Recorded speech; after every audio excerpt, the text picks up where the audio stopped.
I'm Martin Tyler, and you're listening to Harry Symeou.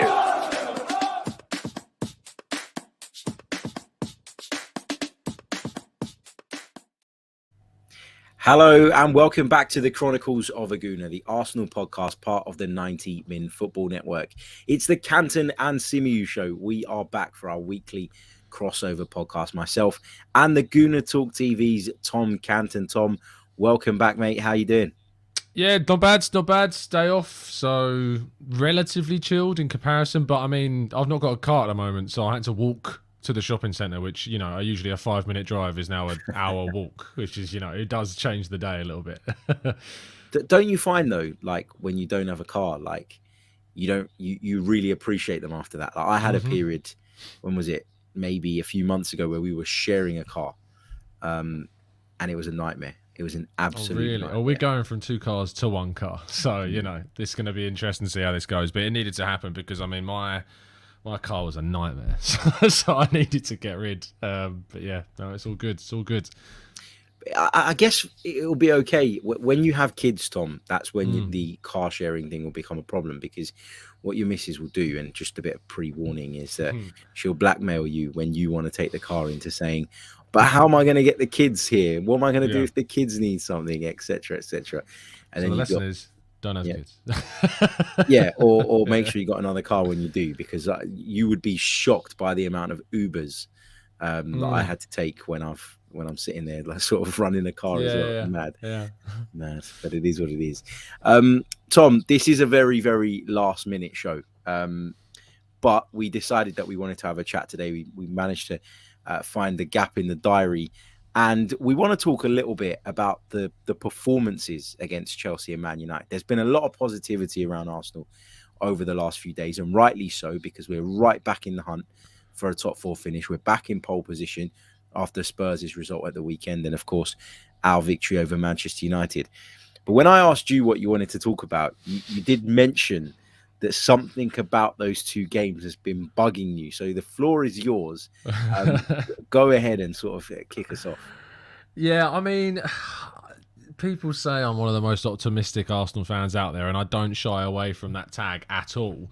But I'm worried that we weren't that good in those 2 games. Do you know what I mean?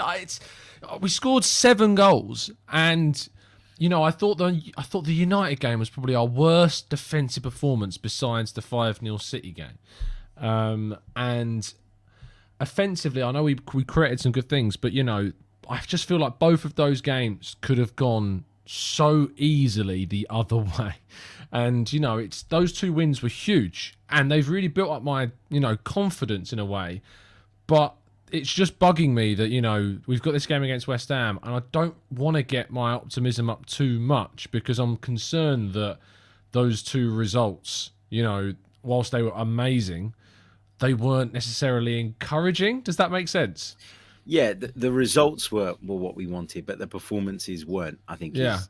Is the point. And I agree with that to a degree. I mean, I was at the Chelsea game on the Wednesday night, and I remember sort of when we did end up going 3-2 up, still not being convinced that we were going to see the game out because of what we'd seen before that, right? We'd given away the goals very, very quickly, and that was irritating to sort of score and then be pegged back and then score again, which should be sort of like, you know, okay, now let's not make the same mistake again. We did it again. And then if you fast forward to the United game at the weekend, once again, you know, Arsenal go and score a second goal. You think that we're in cruise control. You think that we're on our way to what should be a pretty routine 3 points. And bang, we go and concede a silly goal at the other end and make it much more nervy and much more sort of, I guess, close than it needed to be. What do you put that down to, though? Because we talk a lot, Tom, about inexperience and you know, not enough know-how and not enough kind of senior players in the group. Do you think that's a part of it? Or because to me, it's not excusable to lose your concentration sort of straight away after scoring a goal. Yeah, it's not excusable at all. I think Look, I think having Tavares and Cedric as our starting fullbacks is certainly having a lot to do with it. And obviously, since this international break, we've now lost Partey and Tierney's gone. So I think that's big. I think that Nketiah coming into the team has certainly added a lot more energy up top, and that's kind of solved that issue that we were starting to see bleed into the side with Lacazette. That Arsenal were really predictable in terms of how to defend against us. It was quite easy to defend against us because teams just worked us out. So I think for the last 5 games of the season, Eddie Nketiah is going to add some unpredictability about the way in which we attack and more movement to the way that we attack, which we definitely needed in the side. But defensively, it's just... Every time a team attacks, I feel like, there's a good chance we're going to concede. And that's the worry, is that we'll come up against a West Ham team that, yes, have got Europa League and, we'll come up against a Leeds side that are in a relegation scrap. But they're both teams that are capable of scoring goals. And, they've scored plenty of goals this season. And the worry is that we will concede. And if we haven't scored first, we tend to really struggle to turn results around. We're good at holding on to leads, but we're not so good at, turning the result around in our favour. I think Wolves is one of the only examples of where we've done it this season. I'm trying to think of another example of when we've turned around a scoreline. But Wolves is the only one that's really standing out to me at the moment. Can you think of any off the top of your head? Because I'm really struggling. No, I can't. And I think that is obviously a concern for sure. Let's just make it clear, like, we're not sitting here sort of moaning for no reason about we're what worrying. happened at Chelsea. Yeah, it's just that thing that's in the back of your mind. I was actually quite encouraged, though, by the fact that Granit Xhaka spoke about it in one of his post-match interviews. I think it was after the United game. Do you feel better in the knowledge that we're at least aware of it? And does that give you confidence that something's being done to try and solve this issue? Yes, because obviously the Arsenal of the past, even the Arteta of the past, has been quite ignorant at times to some of the mistakes we've made. And I think he's certainly matured and grown as a manager to accept the mistakes, especially in the transfer market, not just on the pitch as well, and turn that around. So that's going to be big. I think the biggest thing to set on my nerves, and a lot of people in the chat box are pointing out, is Tomiyasu coming back. Him being there will settle the defensive side of things. We'll have 4 of our 5 starters, in the back 5, which is really important for us. Ramsdale as well. I mean, he's been a little bit strange of late. I don't know if you've noticed it. Since he came back from that hip injury, he's been less assured. And there's been a few questionable passes out from the back, questionable goals being conceded. Like the Ronaldo one, I know the Ronaldo one was a really good finish, but there was some uncertainty about the way Ramsdale approached that goal. That maybe in the first 3-4 months of the season we would have dealt with it better. So that's a concern. But I think that maybe having 2 of your 4 out in front of you does leave you a little bit more uncertain about how you're going to be dealing with it. And when it's Tavares and Gabriel, who is a partnership, hasn't been the most solid of pairings. It's been a car crash, hasn't it? Let's be honest. It has. Yeah, to be polite, it's been a car crash. But I think that Tommy coming back hopefully will really benefit us. Partey being out is a pain, but I think El Neni coming into the team has really definitely helped with that. And Lokonga, I know in the live show I said that I would be tempted to bring Lokonga back in for some of the games, like against Leeds, where we need to be a little bit more, progressive. But I think you were right in what you said on Thursday about, we just need that foundation and that base. And I think that'll help us going forwards. Do you know what I'm saying there about kind of, there's this worry that the West Ham game will come round, we'll concede, and our ideas will be, we just won't have any, because when we go behind, we kind of struggle. Yeah, for sure. I think the thing I take sort of encouragement from going into the West Ham game is their involvement in the Europa League, though. Obviously, they've got that huge game on Thursday night, first leg, at home to Eintracht Frankfurt. And then, obviously, the following Thursday, they go away. And, if I were David Moyes now, they've had a couple of really good seasons in the Premier League. If I were him, I'd have all my eggs firmly placed in the Europa League basket, and I'd be wanting to go on and win that competition. We also know that they've got no centre-halves available. Of course, Craig Dawson will be suspended, who was the last natural centre-back they had available. So he's not available in that game either. So the fact that they are probably going to rotate, and the fact that we really need this kind of makes me feel quietly confident that we can go there and get a result. But I think what people need to remember as well is that we don't need to win every single game between now and the end of the season. We just need to be better than Spurs. It's not about being flawless. It's about being better than them. And what I don't want to see is I don't want to see us pick up a draw, for example, away at West Ham, which is under normal circumstances a very respectable result, and then everybody sort of losing their minds and that negative cloud coming back on top of us. So I think it's really, really important that, you know, we're realistic about where this side are at. And I think that you're right to mention the performances against Chelsea, because Chelsea and United, because actually they reminded me, although we got the victories and we came away and it was happy days and nobody talks about the negative when you win, they were reminders, weren't they, of how much weaker this side is with a few absences. Agree with you on Tomiyasu coming back into the side. I think that helps us massively. And I think the security he gives us allows Tavares to push further up on the left-hand side in the way that Tierney did at the start of the season, which just means that he's more in his comfort zone, because when he's going forward, you don't really know what you're going to get from him. You know, he's got the ability to take on players, to get into really strong positions. He will sky one over the top of the crossbar with his right foot, where he just completely snatches at it like he did on Saturday, but he might pop up and get you a goal as well, the way he did on Saturday. So it's much more comfortable for me watching him play in that attacking area more so than as a defender. And other than when he shoots. Yeah, exactly that. But I think that Tomiyasu's return certainly helps that.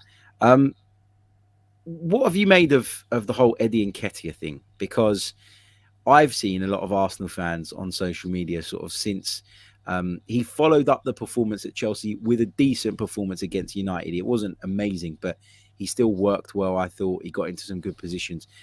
Has your opinion on his future and whether Arsenal should be bending over backwards to keep him changed at all? No, not really, to be honest. I think that the chance he had that he spanked straight at De Gea is the example, is that's the moment that tells you the difference between Nketiah and us having that brilliant number 9 that takes 9 out of the 10 chances like that are put on a plate to him. Whereas Nketiah, I feel in those moments, doesn't take as many of the opportunities when they're put to him, because I think it was a bit where the composure kind of left him. He should have slotted it in the bottom left-hand corner and just went for power and hoped. And that's not what we want, you know, from a striker in the biggest circumstances, which hopefully we will be in next season if we get back to the Champions League. Nketiah is an okay forward. I don't think he's ever going to be, or ever has been, an Arsenal, you know, a good enough to be Arsenal's number 9. I think he's someone that came through the ranks that we should have probably financially been a bit cleverer with, similar to how we have been with like Joe Willock and Alex Iwobi. I think we could have gained a bit like we did with them from him if we'd have managed his situation better. But no, it hasn't changed my mind. I don't think it will. I don't think anything can change. I think he could score in the next 4 or 5 games, and I don't think my mind would change about him. Because I just think it's the right moment to move on to that next level of forward. Are you the same? Yeah, I think we need to bring in a top level striker. I think that's sort of been clear for a long time. And also, you know, Eddie Nketiah, I don't know did you see the Beautiful Game interview that he did? I thought he spoke really, really well. I actually watched that and started to feel a little bit sympathetic towards him, because the fact that he's been patient and the fact that he's given it time and he obviously talks. What really put it into context for me was when he said that he signed a 5-year contract and he started like 31 times or something for Arsenal in that period. And that really kind of made me feel for him, because you've obviously been kept here on the pretense that you're going to play and then you're not playing. I can understand why that's upsetting, why that's demoralizing, why that's hard to take. He then talked a little bit, didn't he, about the Leeds spell and what went wrong there, and the new contract at Arsenal on a handsome wage, and be happy to sit around and pick up the paycheck. It's clear that's not what Eddie Nketiah wants. But as I say, I don't think he's at that level. I agree with you, and I think that the club aren't in a position to promise him what he's looking for with regards to game time. Maybe money-wise, they can make it work. I'm sure they can make it work. But if you can't give him what he wants from a game time perspective, then he'd almost be cheating himself as well as cheating the club by staying. So, yeah, I think it's probably time for him to go. What have you made of Gabriel Jesus being linked? Obviously, it's typical, wasn't it? The story broke and then he goes and bangs 4 in the Premier League at the weekend. Is he somebody that you would be a big fan of? Because he's somebody that I like, but when I was talking about who I'd like us to sign, he never really crossed my mind as a viable option. Now that it seems he is a viable option, would you be open to the idea of him joining Arsenal? I genuinely think it would be a brilliant signing. I think it's exactly the kind of signing that we need to be looking at targeting. Which is why I was a bit surprised to see as much opposition as I did. I think in the fallout from it, on the day that he was first linked, I think there was a lot of, casting that idea aside. He's a backup at City. Do we want him? And then actually in the week or the days following, I think that he's actually grown a lot stronger in the minds of Arsenal fans. Maybe because the deal looks as likely as it does now. Then we're coming to terms with it.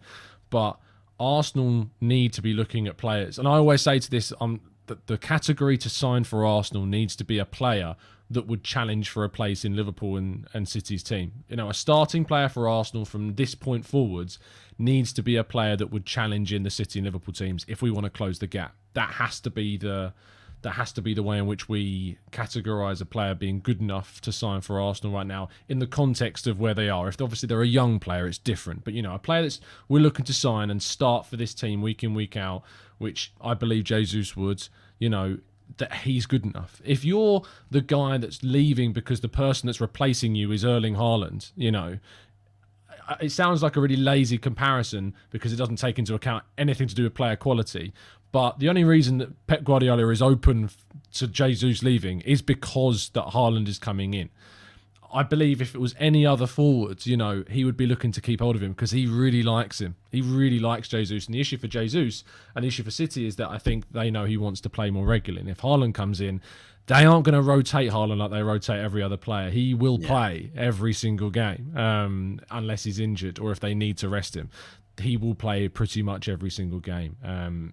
Even that Jack Grealish spending 100 million on him, he's in a position that doesn't guarantee you a start every game because of the amount of talent in Foden and Mahrez and Bernardo Silva and all these other players that they've got that can play that role. So Jesus is good enough to start for Man City and does start for Man City plenty and has got over 200 Premier League appearances playing for City and 3 Premier League titles. Why on earth would we turn our noses up at that? I think it would be an absolutely brilliant move for us to do. Yeah, completely agree. And if we're to believe the rumours and reports that are doing the rounds, it seems that he'd be available at a fairly reasonable price as well. And why wouldn't Arsenal try to take advantage of that? Where does he kind of rank for you in regards to, so you think about, I did a piece this morning for FL about like the 10 strikers that we've been linked to and where I'd rank them. I think he's third on my ranking list. Behind I think Osimhen and Schick are above him. So where would he kind of rank? I put him one above Nunez. Nunez was fourth on my list. Yeah, I'd put him above Nunez as well. As I said to you, for me, he wasn't in my thinking sort of over the last few months when we've been talking about it because I wasn't sure that it was doable. I wasn't sure it was a deal we could do. There was a part of me that always believed, and there's still a tiny bit of me that thinks that Haaland might end up at Bayern Munich. Really? Yeah, there's still this little nagging voice in the back of my head that says that Haaland could end up at Bayern Munich. Now, I know we've heard to the contrary recently that he could be on his way to City and stuff, and maybe that will be the case. But I guess I never really thought about it. I mean, I never really thought about Jesus being an option, for us this window.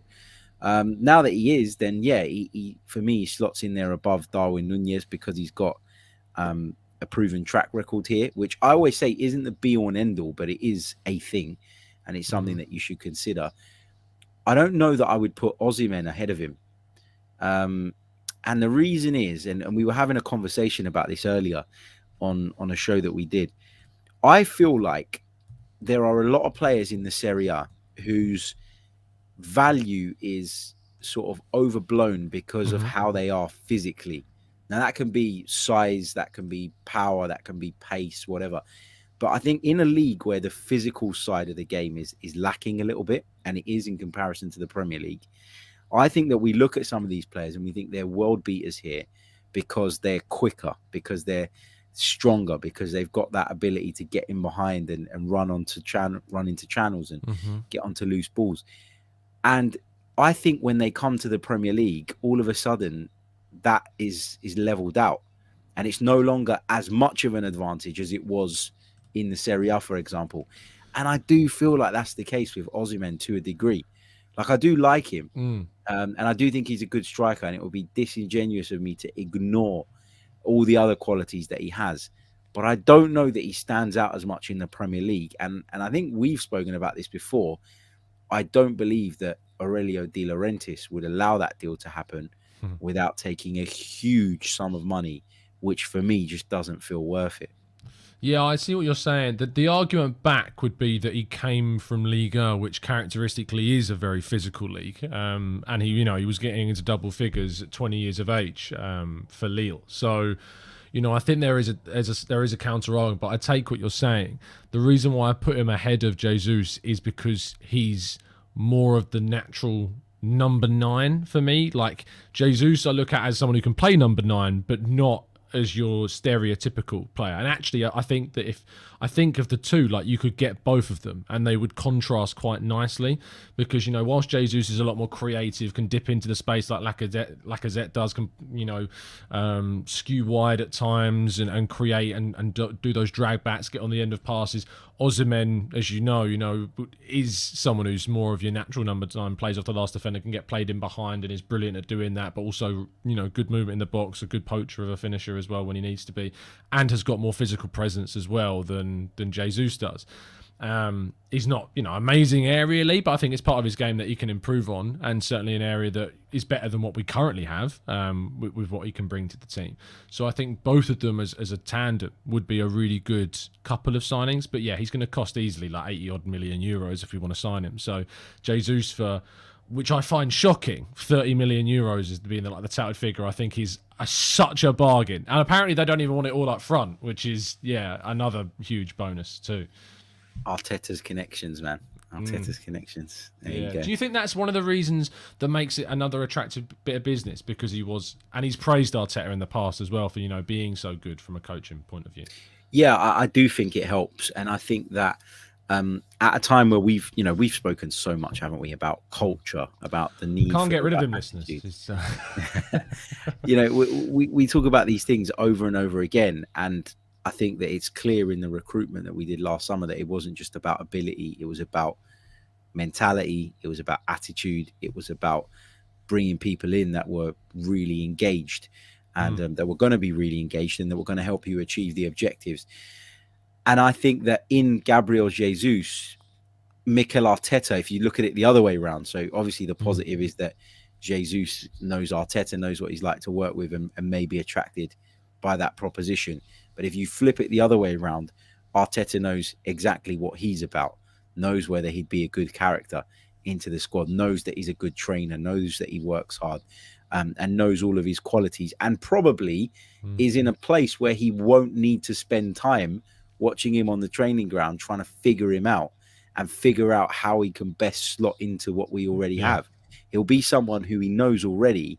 And I think if we do make this move and if we do go and bring him in, it will be one that's done from a position of education, I guess, a place of real strong knowledge. And that can only be a good thing, right? We've seen it over the years. A lot of top managers have gone around and taken sort of similar or sometimes the same players to different clubs with them because they know what they're getting. And if you know what someone's bringing and you know how to extract that out of them, that's how you get instant impact. And I think that will be a really sort of big factor in Mikel Arteta's eyes and if Arsenal do move to sign the player.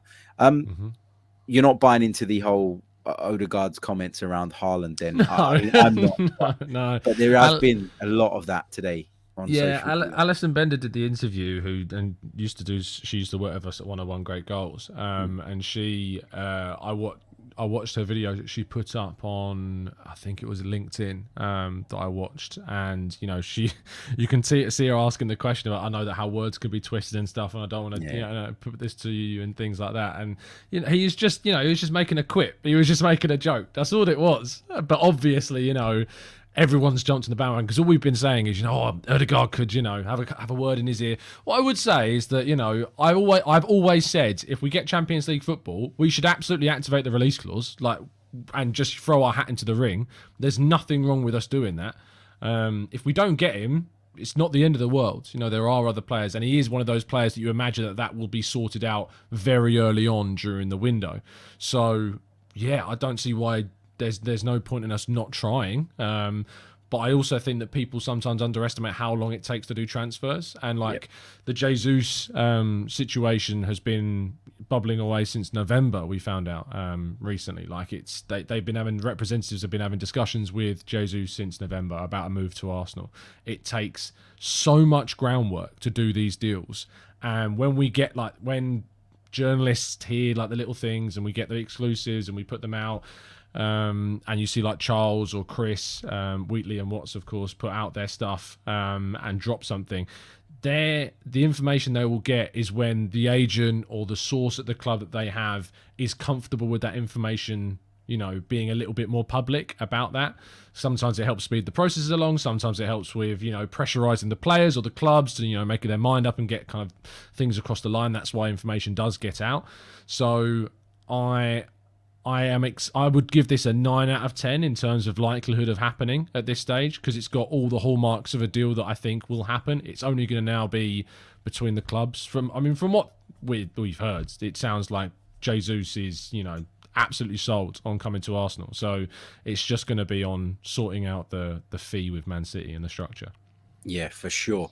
And it's interesting you say that about how long transfers can take, because I'm very much of the same opinion. And the analogy I always use is, if you think about how long it can take to sell a house, which goes for what, 300, 400, 500,000, how much work has to go into a purchase, how much due diligence has to go into a purchase that's worth 30 million. It isn't something that you can just... It's the curse of video games, unfortunately. That's I always point. It is the curse of Football Manager and FIFA, and just buy him. Just buy this guy. Look, he's worth it. And one of my pet hates is, and I'm guilty of it as well, because I've done it back in the days, where you see the lists of players signed and the values next to them, how much you've spent, and the list of players you'd sell and the values next to them. And look, I've got all this money left over. Look, I could run Arsenal. And you're like, it just doesn't work that way. So no, exactly. It's not that simple, is it? We're going to take some of your questions and thoughts for the last 10 or so minutes of the show. So start chucking them in the chat box and we'll get through as many as we possibly can. Just a quick reminder to head over to Tom's channel, the Gooner Talk TV. The link is in the description. Make sure you click on it, get over there and subscribe if you haven't already, and leave a like on this video. They are very, very much appreciated. Okay, get some of your thoughts in, get some of your questions in. I'm going to pick out a couple that I favorited somewhere along the line. Why is my favorite tab not? I was going to say, you've got a favorite tab. Yeah, have you not seen that thing where you can hit the stars? Yeah, I used it. I've started using it recently. It's good. Yeah, but yeah, I'm clicking on it and it's not doing anything. Okay, weird. Lots of people sort of agreeing with us on the performance though, against sort of Manchester United in particular. What, just before we jump into the questions, why do you think I know the Manchester United one was worse. It was definitely worse. But with Chelsea, I never felt like Chelsea, after we scored the third, were a threat. But with Man United, right from the beginning of that game, I felt like they were dangerous. There was even a couple of corners right in the early stages of the game where nothing came of them, but they were the ones getting their heads to it. They were the ones getting there first. So is it important, though, that we differentiate? Although the Chelsea performance had bad moments, the United one as a whole was much worse, wasn't it? Yeah, I also think that Man United were better than Chelsea.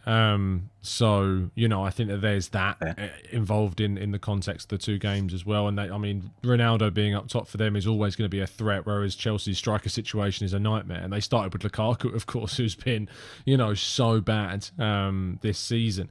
So, yeah, I think there's a context to be applied regarding the opposition and their own performances. But, what you would say is that we made some really good opportunities in both games from open play. And I think we did that against Brighton and Southampton. Look, we've played the games against Brighton and Southampton exactly how we played them and won those types of games comfortably. We were really unlucky in those two games. I think the Martinelli goal should have stood because they couldn't get an accurate representation of the offside line, and it wasn't a clear and obvious error in that sense, so it should have stood. And we probably go on to win that game and then go into the Southampton game with a lot more vigour and comfortability about things. So I think that the Southampton game, we've had 20 shots on goal before, well, not on goal, but 20 shots attempted and scored 3 or 4. So I agree with Arteta's assessment after the game, even though it was frustrating to hear that how we didn't win that game 3 or 4-0. It was mad. Yeah, no, agreed. A few hellos. Big hello to Lynn, who was over at the Hippodrome with us on Thursday. Hope you're well, Lynn. Thank you for joining us. Clock End Seb asks, why has the Sterling talk gone quiet? Was that ever really on the cards in your opinion? I don't think so. I would have taken him, absolutely, but I think it was just a contract, one of those contract things, where he's a bit unsettled at City and, the links start coming out. So I think there was probably chats and, inquiries made, but I don't think anything more, to be honest. Yeah. So that's why it's gone quiet. I think so too. This is an interesting question. Amira says, hi guys, if we do get top 4 at Spurs, one game at a time though, make sure he puts that in. Do you see Arteta possibly giving Leno one last game at the Emirates versus Everton? Or would that just scream he's leaving in the summer? I don't know if I'd want to mess around with a team if there's something still to play for. If there's nothing to play for on the final day we're against Everton, he's rotating. Because it's Everton, he's got his links to Everton. He will rotate. He will rotate without a shadow of a doubt. He will give chances to Amari Hutchinson. He will rotate heavily. He won't want Everton to go down. If he can control, he has any control over it. I know it sounds like we're throwing a game, but it doesn't matter. Because if we win the next 2 games and Spurs drop points against either of Leicester or Liverpool, if we win the North London derby, top 4's ours. It's that, it could happen that soon, and the last 2 games won't matter. So. And that's a big if, of course, because we've got to win 2 games and then beat Spurs. So you've got to win our next 3 games for that to happen and rely on Spurs dropping points in the next 2. So it's a tough one. But, yeah, he will absolutely rotate. But they might already be down, as Rydog says in the chat, by that point. So who knows? I don't think they will be. I think the relegation battle will go to the final game of the season. So we'll have to wait and see. Interesting stuff. I didn't think of that, the whole Everton-Arteta connection. It's a good point. Fatality DMB says, assuming the likes of Guendouzi, Torreira, Maitland-Niles, Bellerin, and maybe even Pepe are sold, how many players do we need to add to our squad for next season with European football? So how many sort of incomings would you say is a good window? I think I said 5. 2 forwards, a wide forward, a central midfielder, and a versatile fullback were my 5. By versatile, I mean your Joachim Mahler's style of that can play on either side. Your Timothy Castañas, those types of players. I think that would be really useful for us, and I'd move Cedric on if we got one of those types in. That's probably the way I would approach it. Cool. I don't know. I don't know how many players we need because I'm in this weird place where I know we need depth and I know we need bodies and I know we need numbers, but I don't want us to just bring in numbers. No. Everyone's saying they want 2 strikers and I'd love 2 strikers, but if we could get one game-changing striker that takes us up to the next level, I'd prefer that. You think Jesus is that? I don't know. I think he has the potential to be that. Yeah. But is he that today? I'm not sure. And that's where I'm a little bit conflicted here. I'm going to have to do a lot of thinking and soul searching around this going into the summer because we're just going to be bombarded with transfer talk, aren't we? Yeah. Especially with no football. Yeah, it's going to be exciting. 8 a.m. every day. Yep, 8 a.m. every day. There you go. Spaceman Trooper says, what are your thoughts on Xhaka's role next season? I've heard a lot of talk that he won't accept the squad role. This doesn't compute with the character we see on the pitch, though. So what's your take on his role? Would you expect him to throw his toys out the pram if Arsenal brought in another midfield player? No, that line is completely fan-driven. Xhaka won't accept a squad role is completely fan-orientated. There's nothing that's ever come out from him, from the club, from any sources close to the player that suggests that Xhaka wouldn't be happy, not happy, but, wouldn't be comfortable competing for his place. Let's not call it, backup or a squad role. I don't think Arteta will ever see Xhaka as just a squad player. He will see Xhaka as a player that is a comfortable starter for him and he can rely upon him when he's called on. It's just we need to add competition into the team. And he was at a Manchester City team that I don't think, Manchester City don't have really, beyond, you know, Fernandinho, who's 30 or 35 odd, they don't really have squad players. They have starters all over the pitch who sit on the bench, and they're still starters. They're not squad players. Gundogan is not a squad player, and he's in his early 30s. He is a starter still. He is a world-class central midfielder. So, you know, that's what we need to get to. So I don't buy into this rhetoric of, you know, Xhaka's not going to be okay being on the bench. Who should be? Whoever is okay being on the bench. It's a weird thing. I know El Neni is the obvious example, but it's slightly different with him because he genuinely is just happy to be at the club. Yeah. But eventually we will move on from players like El Neni, and we won't have players that are just happy to be there. But at the moment, whilst we're trying to add marquee signings throughout the team, you know, we can afford to have an El Neni in the squad, which is why I would actually extend him for another year. So, yeah. Yeah, it's interesting, isn't it? Because you got to think as well, like, I don't think these players, if we had European football and have the opportunity still to play once a week, would be sort of as disengaged as some people are suggesting. I think that actually with the way the fixture schedules are nowadays and the fact that next season is a really weird season with a World Cup smack bang in the middle of it, actually a lot of these players I think would actually prefer to be part of a squad. So I agree with you. I don't think it's as big a deal. Would you let the World Cup infer your transfer business? Like, if you could sign someone that's not going to the World Cup, would that, and say they were of kind of a similar level to another player that was going to the World Cup, would that affect how you viewed them? I don't know. It's difficult because where this situation differs from normally, like, okay, every time there's a tournament in the summer, your player has the potential to go off to that tournament, and the best players do, and come back with an injury that keeps them out for a long period in the season. So you can't completely mitigate that risk altogether. But for it to happen slap bang in the middle of the season, and then you don't have any time really to do an awful lot about it, I think it's because then you go into transfer window the January transfer window, don't you? I think they're extending that. Or delaying? I don't know what they're doing with the January window. I think it's slightly. I don't know if it's changing in 2023. It's whatever it is, whatever they do, that window, that mid-season window is always a pain in the backside, and it doesn't give you any opportunity to sort of rectify any problems that you might have picked up. I think I'd think about it, and I'd probably prefer to take players that aren't going to be involved in it. But it's the trade-off, isn't it? You want the best players. The likelihood is they're going to be involved at the World Cup.